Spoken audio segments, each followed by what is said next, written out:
Welcome to Tokyo 2020 Rewind. And my name is Wale, and thank you for joining us. Tokyo 2020 Rewind.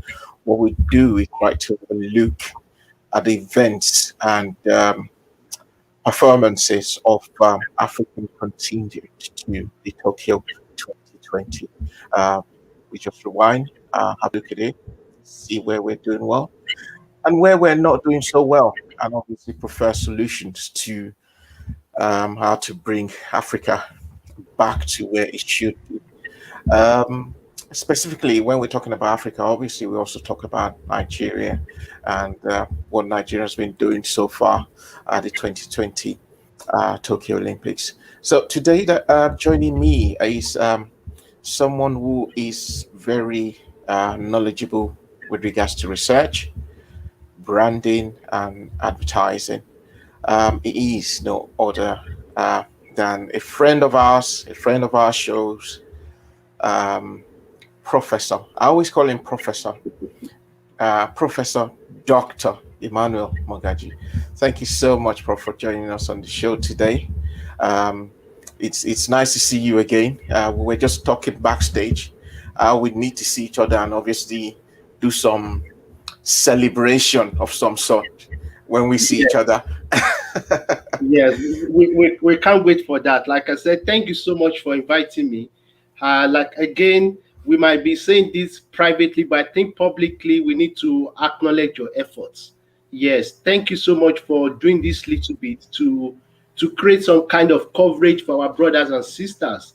I think like you said, I mean, to advertising, branding, and it's always important for us to highlight these things because if we don't tell our stories, who will do that? So again, thank you Exactly. so much for inviting me to be a part of this journey. You've been doing a very good work, and it's always a pleasure to join you. So I look forward to the evening. Thank you so much, Prof, and thank you for those sweet words, especially concerning what we've been doing. Um, I think we just need to go straight into Tokyo 2020 itself. I know you've been watching the Olympics, as it were. Should Mhm. have been aired last year, but due to COVID, it's been pushed to 2021, but it's still known as Tokyo 2020. What's your assessment so far with regards to these Olympics? Generally, your assessment Oh, before we look into African performance. yes, generally, I would say again, you can imagine everybody has got their own perspective about the Olympics. Everybody is watching it and everybody is watching different things. So, me, Mm, basically, I was actually looking at the brand identities, looking at the design, looking at the way it's been set up. So far, it's been nice. And I think we also need to recognize that it's still called Tokyo 2020. My children were watching it with me and they were like, yes, 2020, but this should have been held 2020. So even though COVID might have taken 2020 away from us, this is still something that we have to recognize. So on the basis of the identity, the branding, the design, the color, I think it's been very fabulous. And also just to recognize the amount of sports that has come in. Like I was mm, watching surfing, I was even tennis. You see tennis and people that you see what play like a championship now wearing a badge of a country. So mm, sometimes you feel like, yes, is this not Andy that was playing in Wimbledon how many weeks ago? Now he's like, yes, he has a country. So I think apart from the design, the type of sport that has come on, and I think the other thing I've been able to observe is the kind of team spirit that has evolved. Again, I would like to mention the Nigerian basketball team. Like, yes, you might feel the Americans, their NBA, but you also recognize the fact that they've done that Nigerian jersey. So even though they mm. can still speak American English, we leave them for that. But we still see them as Nigerian, like wherever we don't know where you're coming from, at least in this game you are representing us. And I think you have that kind of connection. I remember my first Olympics that I watched, that I can remember, was 1996. And I still remember that kind of memories. And even watching it with the children, you feel this is something that will happen in the next 4 years. You can't feel this kind of excitement. So far, I think it's been great. Yes, we started with the Euros, but I tell you, this beats it. Like, yes, it's bigger. It covers a lot of sports, a lot of people. Even everybody is now giving a sense of belonging. Even if you are doing skating, you might feel this is something you do in a park. But now, welcome to Olympics. So I will Mm. see it as another point of maybe equality, access to opportunity. That is, whatever sport you are doing, if you can plan yourself, if it is just to skate, what people can do freely in the park, if you can work hard, if you can channel your energy and do it properly, it's possible. Even it's just to start lifting weights. So I think this is a reminder that yes, there are opportunities. You've got 4 years to plan for it, and perhaps maybe not myself. Like, I wish I had done that when I was in secondary school. Yeah, it's like a reminder that, Emmanuel, what can you do in 4 years, and you will go to Paris. So I think that so far I've been enjoying it. I've been enjoying it. Apart from the timing, like, the different Yeah. time zone. But so far, it's been a wonderful experience. And you mentioned some very interesting topics there. You've mentioned skateboarding that has been brought into the Olympics. Some are saying maybe in the near future we're going to be seeing street dancing, break dancing in the Olympics, which is obviously, I think probably the spirit of Olympics is just the inclusiveness. Yes, They want to yes, bring yes. people in as much as possible. Do you see Olympics going as far as being very liberal? You know, um, Oh, I getting all those sports in and all. I think this is 2021. We must recognize that this is different from 1880 something. So we must Yes. recognize the fact that wow, things are changing.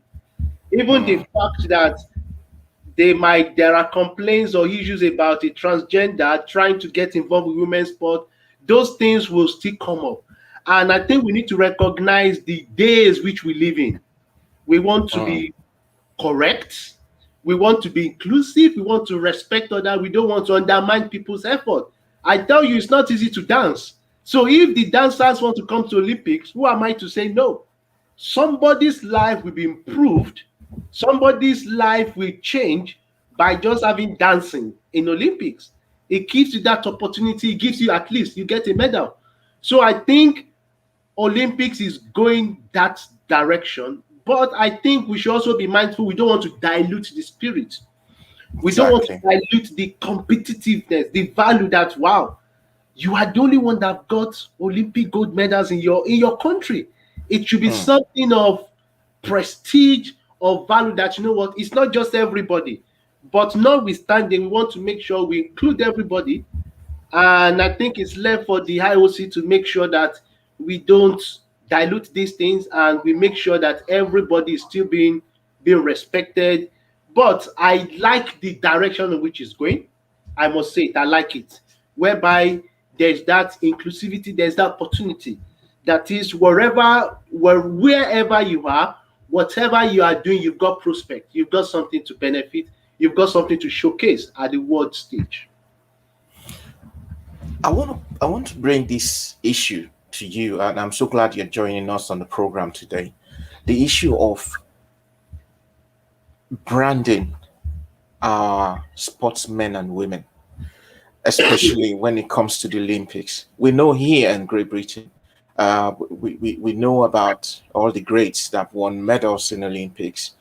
They get branded by the big companies, Yeah, yeah. the cereal companies of this world, the beverages of this world, and what have you, Visa card, yes. and Visa card and what have you, and even Usain Bolt at one time, at a point in time when he was at the peak of his career, it was like hotcake to nearly everyone, Brand. Mhm. nearly every brand. Um, is this something we need to really work on in Africa? When I say Africa now, obviously South Africa. South Africa Yeah. probably blazing the trail with regards to that. But when you look to these sub-Saharan African countries, especially let's take Nigeria as a yardstick, because I always like to use Nigeria as a yardstick to measure all this. Do you think it's something we need to go back to the basics to, instead of selling the idea of someone who's been to Big Brother house, for what reason, and won for what reason, for showcasing whatever. Should we be, encouraging our sportsmen and women via branding so we can encourage others coming behind to say, all right, that's an example. Emmanuel has won gold for Nigeria in skateboarding, and the likes of MTN, Airtel, what have you, is a brand person. So should we be really working, to explore this uncertainty now, as it were? Yes, yes, we should, and I think we need to recognize we've got problems, not With an problems with S, a long S. a long S. Okay. We can't just see one cap and think it will fit us in Africa. It's a different challenge, it's a different ball game. And I think 2 days ago you were talking about private sponsorship in sports. That is something we need to recognize. So before Emmanuel even wins gold at skateboard in Olympics, where is Emmanuel coming from? Has Emmanuel even got the right shoe, the right board, the right pack to do that? Look at these girls in the bobsledge. I think in Winter Olympics 2 years ago, Yeah. they had to sponsor. You can imagine they had to sponsor themselves, and now everybody wants to join on the bandwagon. But the point is, it requires effort to come there. And even before branding, you must make sure there's something to brand. So how do we brand the person that has not even have enough food, have enough equipment to partake in skateboarding, talk less of winning the Olympics? So I think we need to recognize our problems in Africa. We have to recognize the value of sports. And that means we should take it beyond just what the government can do, and that is why we often call for the private investors or private sponsorship to get involved, perhaps at the grassroots. Even let's leave skateboarding. That is, even look at football. How many people even watch football in Nigeria compared to the football that they play in Europe? Why? Because even the notion, the perception about football is not that very great. And think about other lesser sports. Think about even athletics, sport, maybe basketball, or even some other, even table tennis. So I think before we go to the idea of branding, we must recognize that we've got problem with our infrastructures. And if we can sort that out, if we can improve on that, gradually we get to the world stage. We can't just get to the world stage without even dealing with Nigerians. This one they did in Edo State. How many months ago? This national athletics Sports festival. first festival. Let's start with that first. Make sure we do with that very well. Then we go to Africa. Then we can do well on the global stage. So I think we want to celebrate our small beginnings. We want to celebrate the small things we are doing first before even thinking about the big ones. Look at Chinua Ajua, after 25 years. How do you think you are now getting what was promised? And how do you think about people who want to get involved in that? So branding is there, is good. But we want to brand something that is tangible, something that is visible. So before we start spending big money on one person that will win the gold, let us spread that money gradually at the grassroots. Let everybody recognize that, okay, if it is just skateboarding, do you have a park in your community that you can use? Okay, if we don't even want to go for skateboarding, let's take table tennis, for example. Where would you play table tennis? As a child, I was playing table tennis on a bench in my yard, but it doesn't pass that place.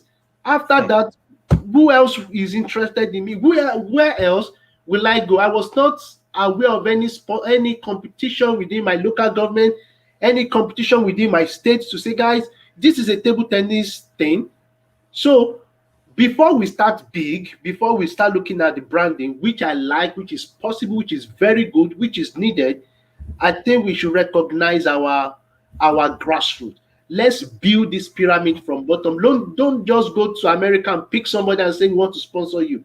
No, they are sort of fine comparably to those who are in Nigeria. So branding is good, but I think we need to sort out our grassroots. Let's build that pyramid up. By the time you have one person at the Olympics, you should know you have at least 50 people that can feed that pipeline. That even if this person goes after 4 years, there are 20 more people that are still in that pipeline that can come.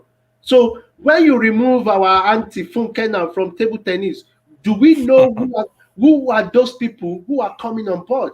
That is where my challenge comes in. The big ones are fine, but we should invest in our grassroots. Hmm. And one of the most visible brands for Nigeria at this Olympics will be the basketball team, the They've done very well. the male and the female, and Yes. and looking at them, and I want you to enlighten us on this what they have done. Um, Someone came on this program about a day or two ago and said this team is like they chuck them to our faces, so there's nowhere we turn. Yeah. Instagram, Facebook, Twitter, they are there in our faces. It's starting with the team, then individually, we're beginning to know them. What's the power behind all that? Because the way it is now, both teams lost their first games. The Mhm. male, they lost to Australia. The female lost to America, USA. But people are still, we love them. thinking, "Oh, we love them. We love them." No one is saying anything negative about them. People are still saying, "Oh, yeah, fine, they lost the first game, but they still going to come back home with a medal and what have you." Why is that so? I think yes, we should recognize the power of storytelling, the power of narration. How do we even get to know about these guys? I think the way they brag, they flaunt their wins over America. That alone won everybody. They did it again with Argentina. Like guys, we Hmm. are here to make a stand, and we also recognize the power of social media. And like I was telling you about the bobsled winter for the Olympics, social media is very powerful. But we must recognize where these guys are coming from. That makes a difference. We can't ignore that. These Hmm. are not guys that were picked from Efwalaye, that were picked from Ekiti State, picked from your state. I don't know where you're from. Picked from On those dates. picked from just these are not guys who are from crude state to this state. So we must recognize that yes, they are sort of established, and it was easier to tell their story. It was easier to tell their success story because they are out there already, and the we must give credit to the federation. I think they did Hmm. a good job to quickly get on that bandwagon and raise that vibe. So I think they've done very well, and we just hope we can transfer this success story into other teams, which I think it will be important. But like I said earlier on, we can't keep relying on our brothers and sisters who are overseas. We can't keep relying on them. We to get to that stage, like you know what, we don't even want to come. Like yes, we've paid our dues. So Hmm. I think we should transfer this momentum into other sports. How about other sports? Do they have Twitter accounts? What are they doing? Are they giving us updates? Are they shouting about it everywhere? Because this is social media. Everybody is talking to our face. How do you want to let your own team stand out? The more you talk, the more you give us the story, the more you make us emotionally connected to them. We saw their story and we want to feel a part of it. So I think they've done so well in terms of the story they've been telling us. And I think it's something I've liked, I've enjoyed, I've bought into that story, I've followed them on social media, and I've enjoyed their content. But I think we should not just rely on one team, one sport. I would love to see what the athletics team will do. Let's see what, because I tell you, I've not heard much from them. Mm. And I think that's something all these teams should recognize. But we must take note of this. Who is responsible for those type of activity? Are they being supported by the government to create stories, to create content on their social media to engage with people, or they are doing it privately? I mean, this is just individuals volunteering. That is what we don't know. And also think about it, in Nigeria now, they said they've banned Twitter.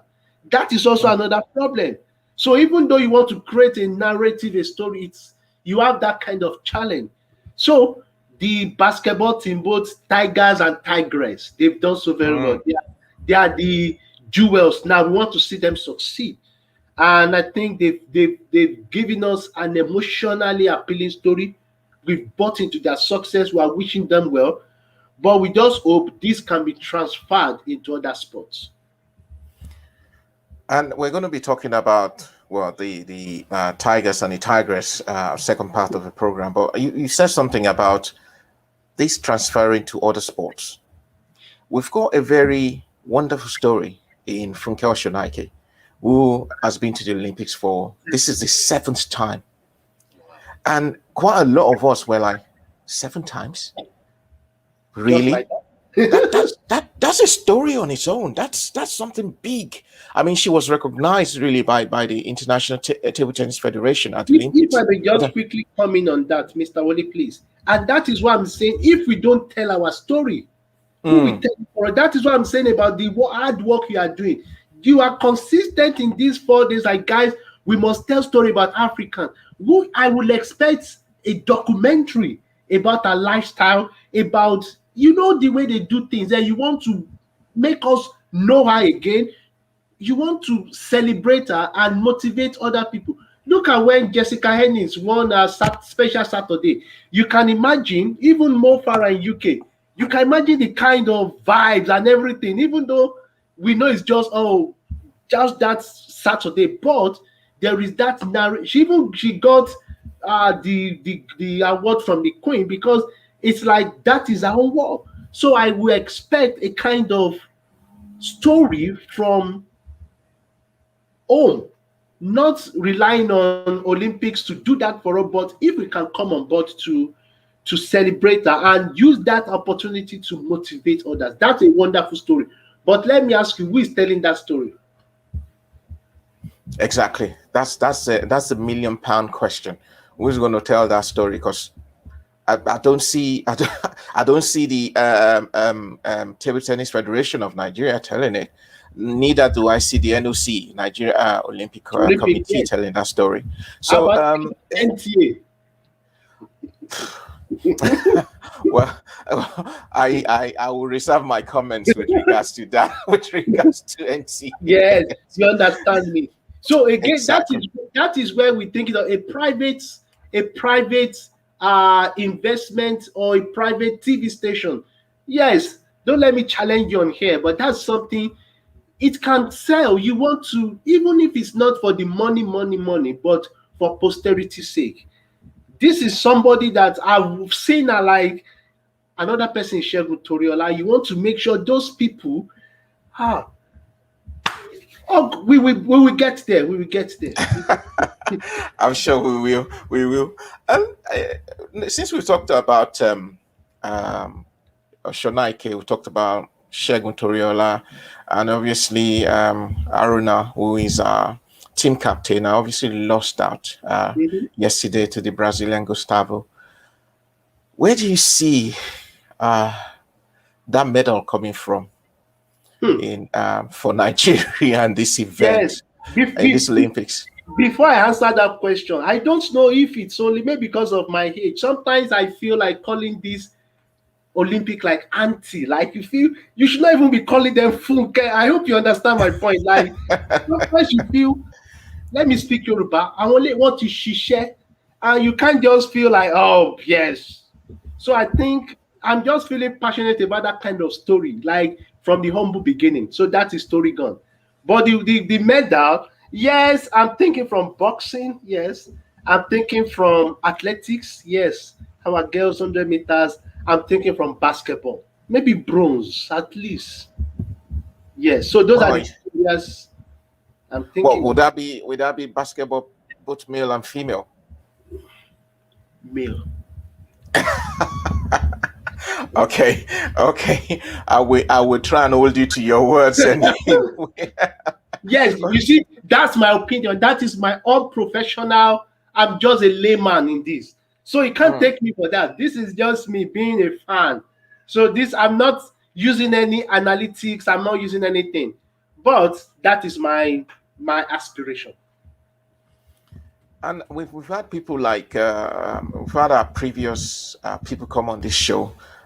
We've had Neye Showumi, Femi Adeoye, Bioye, and we also had Leslie Koroma that's all the, and joined us from America a few days ago, and they were very unanimous in the fact that the main problem with Africa is we tend to don't know how to prepare for things.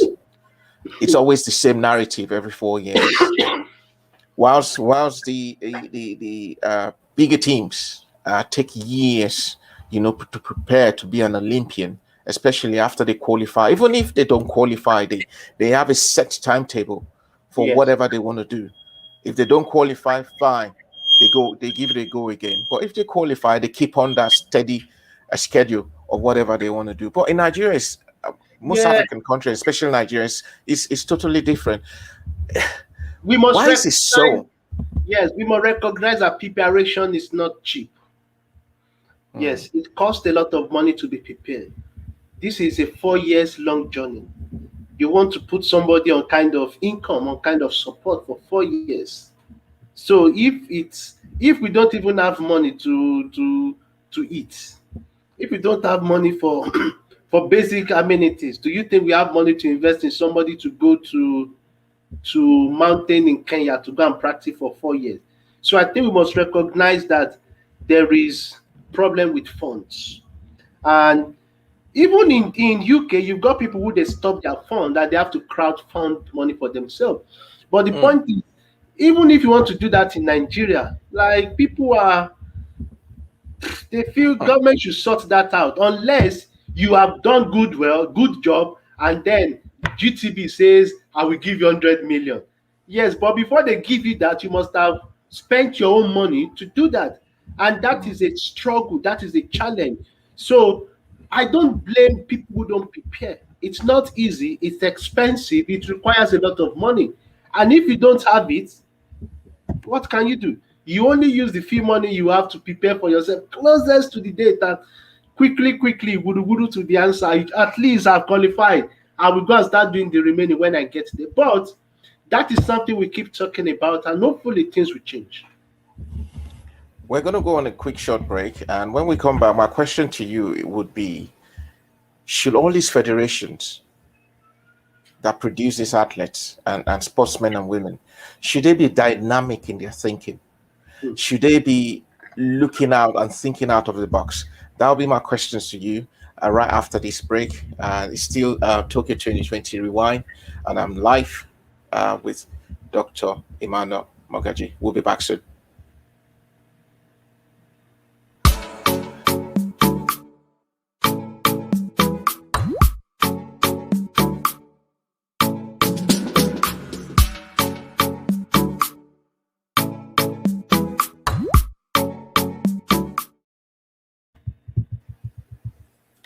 Hello and welcome back from that quick short break.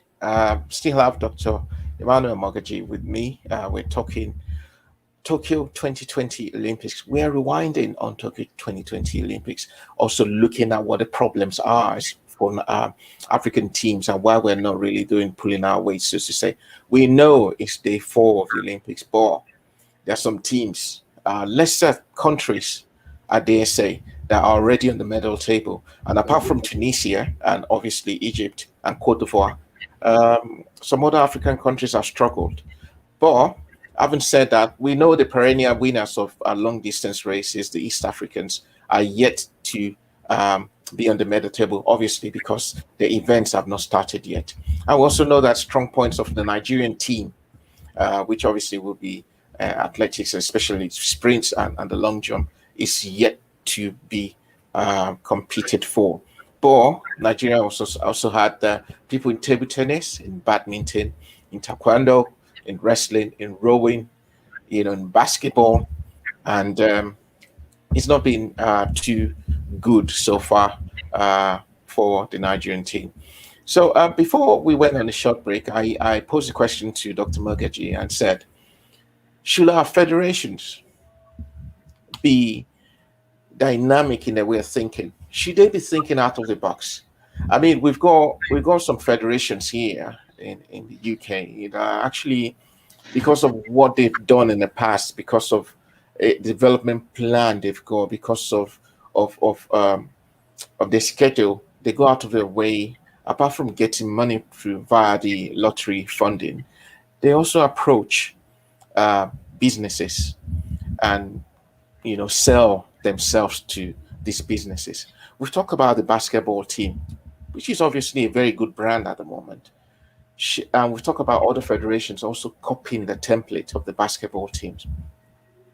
But should those federations also be, um, just sit back, think about what they are doing wrong, evaluate it, and make a rota or a roster or a schedule for themselves, and approach or whatever proposal, and approach all these so-called big businesses in Nigeria and indeed Africa, and see what they can do to help them.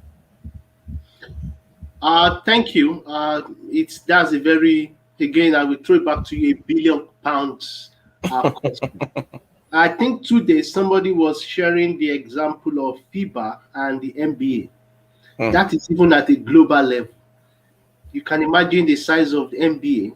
They are a business compared to FIBA. I think if FIBA can do that at such a global, what do you expect from any African country, uh, regulatory or body? So I think the point is there should be a kind of reflection, and I think that reflection will not happen until there is a kind of change in leadership. And I think that leadership change in leadership might not happen until we have new set of people on board who recognize the need to change things. Hmm. Because if you are a leader and you are just complacent with things like, don't worry, we get there 20, what next? 20, It's 20, 24. 24, we get, Wale, don't worry, we will get there. If people like that are okay, we have £5,000, what do we do? Well, let's just do this. And they can't even approach a business, because the business will ask you, Mr. Wale, you want me to invest in you? What have you got to show? What have you been doing? So that is something that I think it's lacking. What evidence do they do they even have a website that shows the organization, that shows the leadership? Do they have a social media profile? So if you approach the brand manager of MTN and is doing a search, what do they find about it? Where does that trust comes in? How have you been able to build that trust as a federation to say, okay, give us money, we give it to you? So I think these federations needs to reflect on themselves, even with before asking for any money. The few money they have from maybe the government, can they account for it? Do they have a record that shows this is what we spent?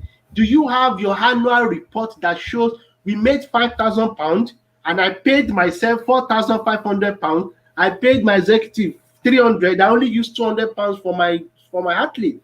Do you have a record that you can tender anytime? Public record that says, okay, Nigerian Skateboarding Association 2020 financial year, we were giving £5,000 and we spent £4,000 on this. So that means if somebody else wants to assist you, or if you are knocking on somebody else, you can say, we had 5,000 last year. This is what we've done with it. These are the guys we've done. Look at their profile. This is how we supported them. If you give us this money, we can do this and we can do this and we can do that. But when you have people who don't see it as a kind of business whereby you should be responsible for stakeholders, that is where the problem is.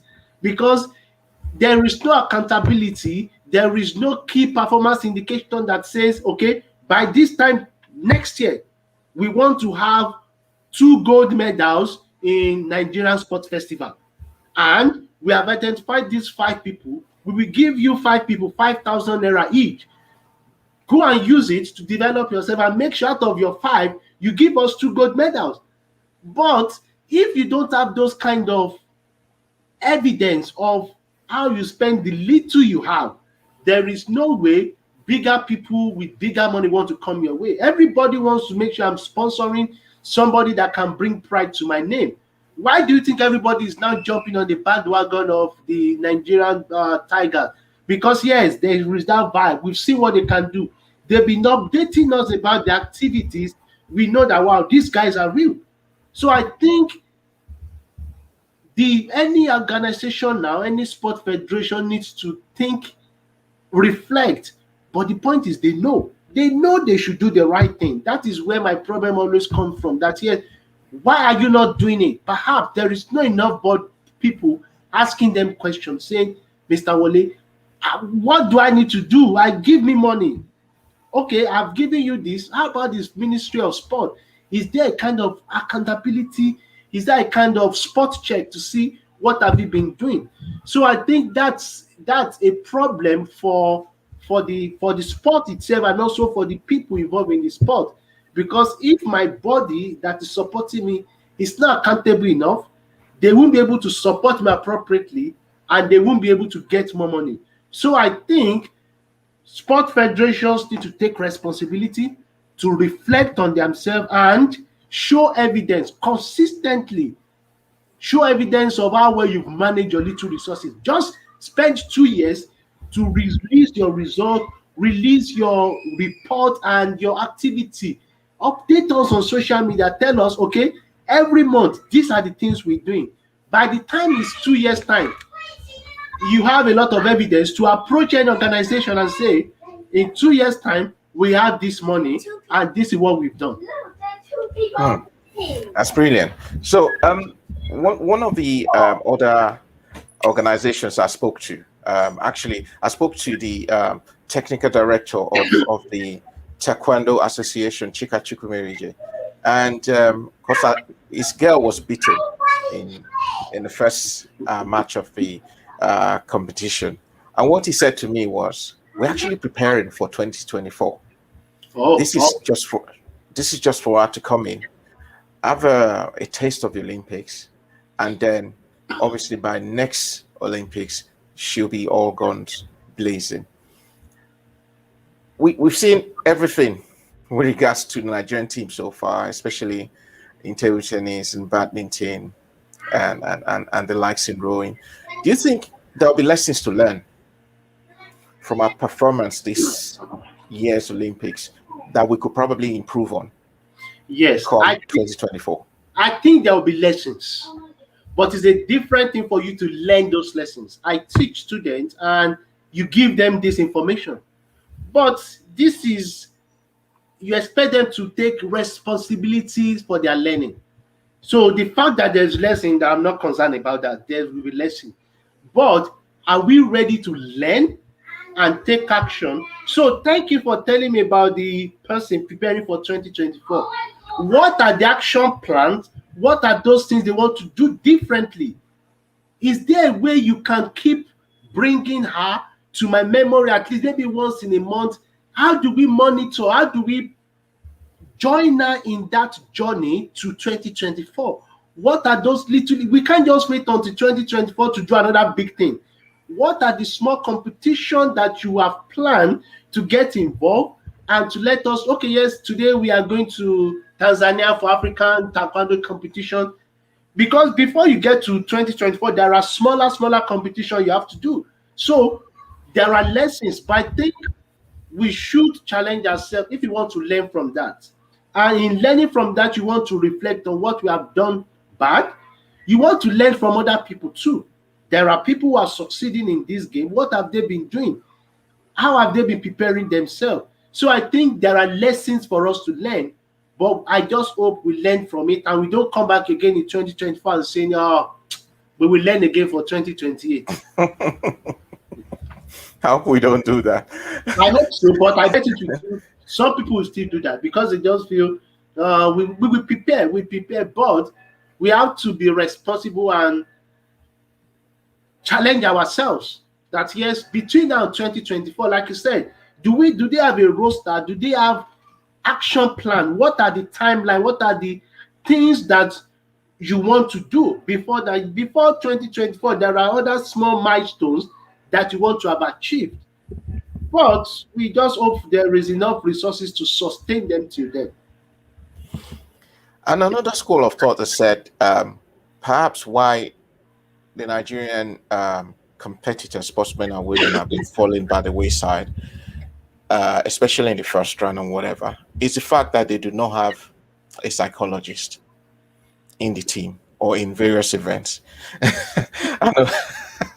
What do you say to that? Come on. What do you say to that? Do they have coach first? Before you even think of psychologists, before you start thinking of nutritionists, before you think of those peripheral or those other services, do they even have enough coach first? Do they have enough resources? Everybody will like that. Even me, I would like a psychologist. I would like a chef that will cook for me, that tell me, Manuel, this is what you need to eat every morning. I would like it.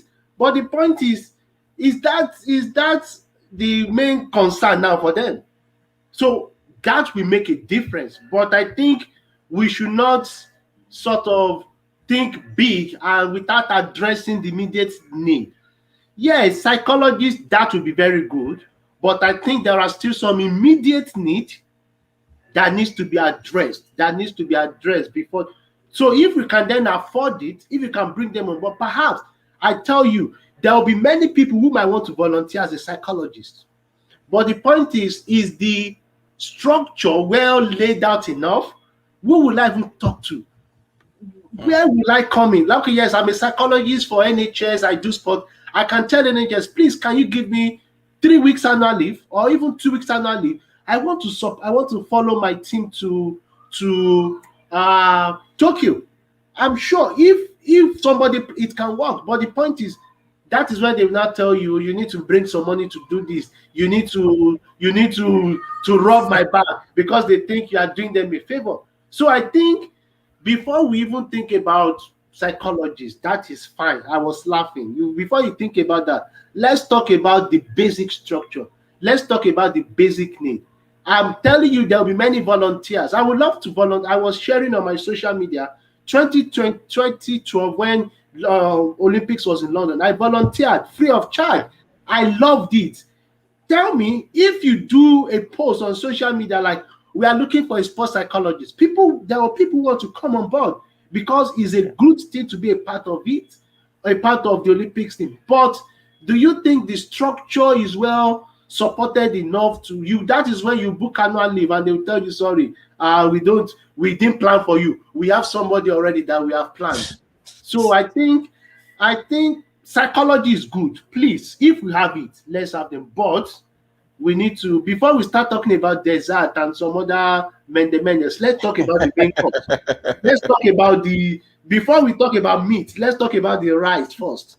Then if we have enough rice, if we are fine, then we can have the meat, we can have the salad, we can have all those other things. But I think now, in my own humble opinion, we still need to sort out the basic infrastructures. So tomorrow we've got swimming, and Abiola Ogunbanwo is going to be swimming in heat 1 of the freestyle, 100-meter freestyle. If she wins, she progresses to round of 16, which could be a progression to the semifinals. She's just 17 years old. She's just 17, and obviously there will be so much pressure on her to do Nigeria proud. A 17-year-old from Nigeria. I know a 13-year-old won skateboard for for Japan. But in a situation where people older have tried, they failed. In different events, different sports. What do you think will be running through the mind of this lovely 17-year-old that will got the whole of Nigeria on her shoulders tomorrow as she dives into the swimming pool? For a 17-year-old, I will still be excited. At least I'm here. Do you know how many 17-year-old that are in Nigeria that can swim? They can swim. Like Hmm. if they can. But who knows? They don't have the opportunity. So if I'm here for her, I would not expect her to be drowned by the weight of Nigeria. Nigeria is too big for you to carry the whole of Nigeria. You are 17 years old. Enjoy yourself, feel relaxed, do what you can do. People are planning for 2024, so I won't be surprised. But I think at this stage is just to enjoy the pleasure that you are wearing a Nigerian swim trunk. I think enjoy the moment. It's something that will be in your record for life. You are an Olympian. Medal or no medal, it's on you. So I think for a 70-year-old, enjoy the moment. Do what you can do. You've prepared so well to get here. You didn't get here by luck. You got here by hard work. So that is why it's Olympics. It's a world stage. Show us what you can do. Let me quickly also share with you. Do you know there was this swimmer from an African, I can't remember the country. I think Equatorial Guinea. He was last when they were Yes. doing all the Yeah. but look at what he did. So that is something I feel. Don't undermine yourself. Don't feel because you are coming from Africa, oh, they got better water, they've got cleaner water, they've got no. Do your best, and who knows, you could win. So I think for a 17-year-old, it's a pleasure to be on this platform. Where was I at 17? Now you are representing 2 million people. This is not Bermuda. This is not one Fiji island. This is Nigeria.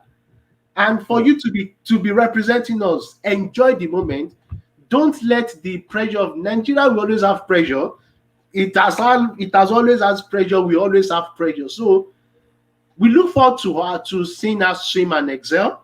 But I don't think the pressure should weigh her down and to make her not to perform. So if I was the coach, it's like, you know what? Relax. It's your time. Enjoy it. Swim like nobody's with you. Enjoy it. And I'm sure a lot of Nigerians will be rooting for her, including me. So next time we talk, we should be sharing some positive news. I'll be looking Hopefully. forward to your social media post about her. Hopefully. If you Yes. like, don't say Yes. something about her. We will be doing something about her, definitely. Please. And obviously, there's another person, Esther Toko, who is representing Nigeria in rowing, and she's going to be in the final final F of the rowing tomorrow. And she's again. I spoke to someone of records yesterday, and the assessment was, if this girl gets proper coaching from experienced people, this girl would definitely be on the medal podium in 2024. Yeah. You know, so she is going for the finals tomorrow, even without that so-called better coaching. She's in the final. Then imagine if she had better coaching, better equipment, better nutrition. Better What will have side. happened? Better psychologist, as you say. Yeah. Imagine that. But what do you reckon for Yeah. Esther Toko tomorrow? Do you think is there any So- hope for? I'm a Nigerian. There is hope. There is hope. But I think sometimes these people are just thrown into the deep ends. Like we've got a gymnast as well. Like just go and represent us. Like they are left on their own, and I think that even the Tigers, they were sort of left on their own. We must be sincere with ourselves. It's not as if somebody was really championing for them before now. So I think that's so I'm looking at it. How about the Rowing Federation of Nigeria? Are they preparing anything for 2024? Do you expect her to relocate I think Mo Farah did that. He relocated to America, relocated to Kenya sometimes when he was preparing. Is it possible to relocate? Would she want to relocate? Has she got the funds to fund our relocation? So that is where you want to expect people to come on board. Do you expect her to also do another crowdfunding? So psychologists will always help, nutritionists will always help, coach will also help, but they are not cheap. You can't have somebody who will just be doing that for the next 4 years. So I think they are being thrown at the deep end, and they have to fend for themselves and they have to survive for themselves. But with this kind of publicity that you are doing, again, that was what I was saying in the morning and earlier on, that yes, we need more of this too. It is about branding, it's about integrating a name, integrating our brand. Let people know our struggle, let people know where she's coming from, and by that, who knows, the story could get to somebody, to an organization who is interested. So we need to tell our stories and help ourselves. So I'm very hopeful. I'm very hopeful that yes, something will come out from our race and we see her again on podium in 2024. But we just hope there's enough support to achieve that.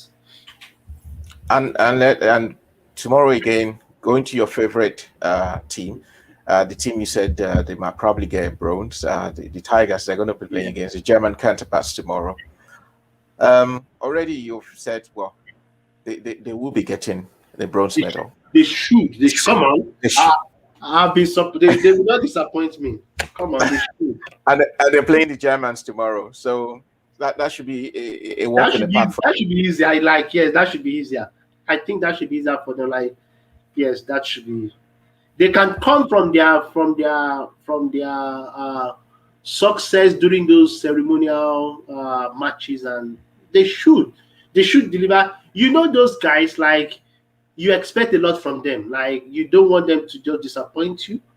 And I think now they are into it. Now the reality has dawned on them that, wow, this is not a testimonial or a friendlies in Las Vegas. This is the real game in Tokyo. We have to deliver. So I think I'm very positive, and I look forward to cheering them. So as we round up, so far, Tunisia leading the African charge on the medal table. Do you foresee any other African country probably leapfrogging them? Kenya. Yes. I'm looking forward to Kenya, to the races and the athletics. That is where Kenya, Ethiopia, yes. South Africa, I think they're still in rugby sevens. Rugby sevens, yeah. Yes. So I think we should be. But I'm very open for Kenya. Like, yes, Kenya and Nigeria too. Yes. Hopefully we should. Before you go, Prof, there's this question I've always asked everyone that's come on this program. Okay. What do you think? Okay. What do you think about? We mentioned Kenya now, obviously, and when you mention Kenya, one thing comes to your mind, and that's the long distance races. And you've mentioned South Africa now, and the first thing that came to your mind is rugby sevens. And this country is always like, try as much as possible to play to their strength. Yes. Do you think it will come to a time when Nigeria should be playing to their strength? Or should we just keep going it as we've been doing so far? I will advise, we've got the numbers, we've got the capacity to spread all our hearts. And also it's about building that our brand. You don't just want us to be known for one thing. And I think it's about now can we match quality and quantity together? You see, most teams, they build up. That is the only focus on one. While we are trying to just build on the low, like, yes, spread it out. So if you can spread it out and build it up, that would be better. But now, I like the fact that everywhere I turn to, I see a Nigerian. So that is my own selfish reason. But I think we can do well. I think we can do well. I like the fact that everywhere there is this white and green. There is this kind of Nigerian thing when you see the list. I like that. But I think gradually we will get to know our strength. But that does not stop us from exploring rowing, exploring skating. We want to put our names there as well. So at least, come on, even if we don't win, let them know we are Nigerians. We know we'll carry last. We will do something. I think we should not play to just one. Let's spread our hearts, and who knows, we will get there. Nigeria, they carry last. You said, you mentioned the female bobsleigh team. Whoever thought Nigeria would You wrapped do us in winter. one day, and Winter You Olympics, imagine. and look at that, and they were more like Exactly. the surprise for everyone. Everyone was looking out Everyone. for Nigerian And team that time. and that is in our history. We can't erase that. It's there. Even for the girls, it's something that they will always cherish. So I think it's not even about winning. That's what I'm talking about, the 17-year-old swimmer. It's not really about the winning now, depending on, you know, your strength, you know what you can deliver. But it's about you getting involved, representing Nigeria, and being on that world stage. You can use that to be as a pedestal for you to build yourself. You can tell anybody, I am an Olympian and I was there in 2020, and I'm going for 2024. Would you want to support me? But if you've not been there before, you're just telling, oh, Mr. Wole, I want to go to Olympics. I want to go to Olympics. Okay, which one have you been to? But if you can, you know what, I was at 2020. This is what I've done. Support me. I can get you bronze in 2024. Support me. I will get you silver 2028. Support me then in Brisbane in Australia. I will get you gold. But it's not something you just wake up and say you want to do. So I think we Mm. must recognize the need to support our athletes. On that note, I want to say a very big thank you to you, Prof. It's always a pleasure talking about sports, not just sports, but branding, because it's something that actually always will fascinate me. It's something I'm actually also very passionate about, because there's no way both of them go hand in hand. Because today we're talking about the NBA, we're talking about Ronaldo, we're talking about Yeah. Neymar, we're talking about Mo Farah, we're talking about all these people, and you know. and they have gone ahead to build their brand and capitalize on it. Yeah, Exactly. they've made money Exactly. out of it, even if they are not doing sports now. I was seeing an advert for Oral B using Mo Farah. Like, what concerns Oral B electric toothbrush with Mo Farah? But the point is, he's a star. He's an Olympian gold medalist. Whatever he put his name on, it sells. But Hmm. something we need to recognize, that yes, how can we help our athletes? But please keep up the good work you are doing. I must say it. You are doing a very good work. Like, you've been very, very consistent. And I think that is the key, that consistency. You don't want to talk about somebody in 2020 and 2022 within anything, 2023 within anything. 2024, you're not telling us, oh, we are going to Olympics. No. I think that consistency is something we want to learn. So thank you so much for this. I know it's not easy, but please keep it up. You are inspiring many people. Please. I know it's not easy, but come on, yes, you are strong enough. Yes, you should be fine. Thank you so much, Prof, for those sweet words. It's always nice talking to you.